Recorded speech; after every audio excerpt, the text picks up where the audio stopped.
I'm Jason with Born Handy, and today I wanted to take advantage of a little bit of downtime and do a video about glue-ups. I have these two boards ready to glue. The top two have already been glued and I've run them through a planer to even out the joint. But most people don't have planers or joiners for that matter. So if that's you, I have a couple of tips that will help you to get great looking glue-ups even without a planer and a joiner. Let's start off by saying that in a perfect world we want to start off with boards that are perfectly flat, have perfectly parallel edges, and are all the same thickness. But this is not a perfect world, and in this case, one board is slightly warped. This area sits proud of this area, and it's just the opposite on the other end. A twisted board like this one can be a deal breaker for a glue-up, but here I can easily correct the twist by hand, and since it takes very little effort to straighten the board out, I'm not concerned that the spring in the board will eventually pull the joint apart. This should be an easy correction to make with clamps, and the glue should have no problem holding the joint secure. I'm only putting glue on one edge, but it may be necessary to put glue on both glue faces. This largely depends on the humidity and temperature. Today's weather gives me a slow set time for the glue, so one edge is fine. But if you're in doubt, go ahead and put glue on both edges. The important thing is that there be a 100% coverage on both of the glue faces when you clamp it up. If you have any gaps in your glue coverage, you will have a weak joint. I'm not too concerned about drips and runs at this point because I'll be cleaning this off with a wet cloth and sanding it after it dries. It is important to be aware that glue will affect the way that the wood takes stain. So if you're going to be staining, you have to be sure to get 100% of the glue off. In this case, this piece is going to be painted, so I'm not too terribly concerned so long as it sands out smooth and flat. You'll also notice the plastic that I've put down here at the glue edge. My shop is small and my table saw often doubles as a workbench. Wood glue is water-based and it will rust a cast iron top just the same as water. So save yourself a headache and put down some plastic if you're going to be using your cast iron top in any glue-ups at all. I generally start my clamps on a glue-up in the middle and work my way out. At this point, I'm not putting the clamps on very tight, just enough to hold while I stand it up. I'll tighten all of these clamps up as it comes together. Now you may be wondering why the clamp is laying flat across the face.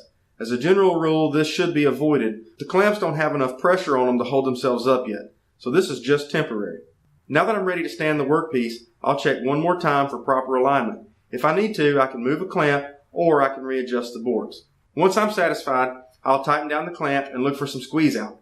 That squeeze out tells me that the glue is still workable and that this should make a strong joint. Now I'm just going to snug the rest of the clamps, being careful not to over tighten. Over-tightening with all the clamps on one side would cause the glue-up to fold, and I would have to start all over. Once the workpiece is standing, I'll move two of the clamps to the other side. This way I can focus only on board alignment, and I don't have to worry with also trying to hold up the workpiece. Sometimes it's necessary to take a clamp and push the two pieces together in order to align them up.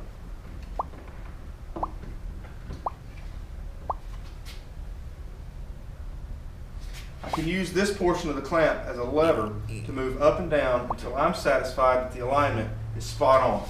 And then once I've hit it, I'll tighten the clamp. Now I'll take that wet cloth and wipe up the excess glue.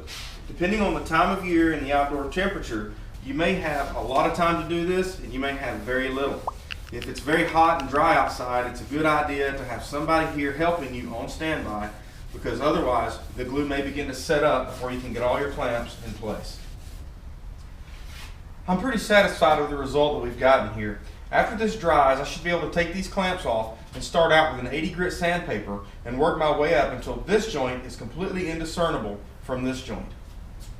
So now that the glue has had a chance to sit up overnight, I've taken the board out of the clamps and I've sanded it down. I'm very happy with the finish, and it's going to be indistinguishable from the joint that I ran through the joiner, just as I said earlier in the video. Now, in case some of you are wondering just how strong and reliable a glue-up is, have a look at some of these demonstration pieces. I'll start by marking the joints so they're easy to see.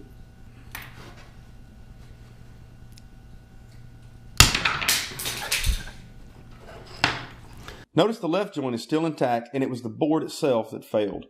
The right joint managed to break away entirely, so I can't offer any real proof, but the fact that there's no pencil mark should offer some pretty compelling evidence that the joint itself is not what failed. I'll do another one just so you'll know that I didn't get lucky. Again, I'll mark the glue line so that it's easier to see.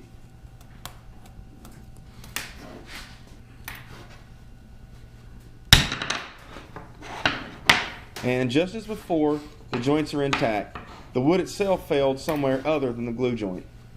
You'll find that more often than not, the board breaks somewhere other than the glue joint if you've done the glue up correctly.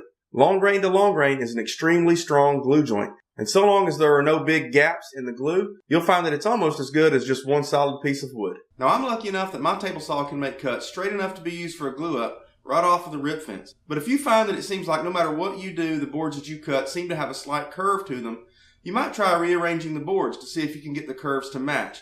It might not be ideal, but it is a good way to get a good glue up. If you pay attention to the direction that the curve tends to flow, you might even be able to cut your boards to predict how the curve is going to land so that you can get the grain alignment that you're looking for. If that doesn't work, try cutting the boards into narrower strips. Closing up a gap that's about a 1/16 of an inch wide is a lot easier on a 3-inch wide board than it would be on, say, a 7-inch wide board. If the gap you're working with is not very easy to close, don't glue it. A gap that's hard to close is almost certain to open up on you sometime down the road and ruin your workpiece. The bottom line here is that having a joiner and a planer is a great way to get glue ups that you can repeat every time, but it's not the only way.